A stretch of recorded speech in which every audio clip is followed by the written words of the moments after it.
Assalamu alaikum. Hello friends, how are you? Welcome back to our new video. In this video, I am going to show you how to remove table but keep text in Word 2016. Let's get started. At first, we have to open a Word document.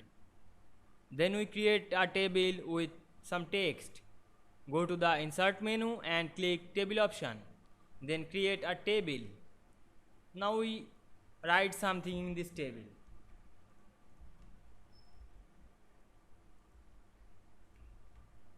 Now we can see here we pasted some word in this table cells.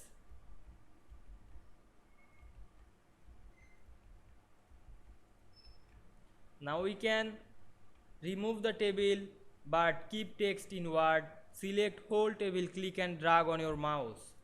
Then go to the design menu and click borders option. Then choose no border. Now we can see here table is removed but text is kept.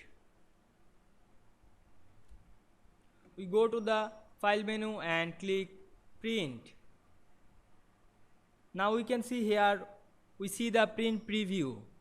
This print preview has no table in this document. Here some text. You go back table. I hope you enjoyed the video. Please like, comment, share and subscribe my YouTube channel. Thanks for watching.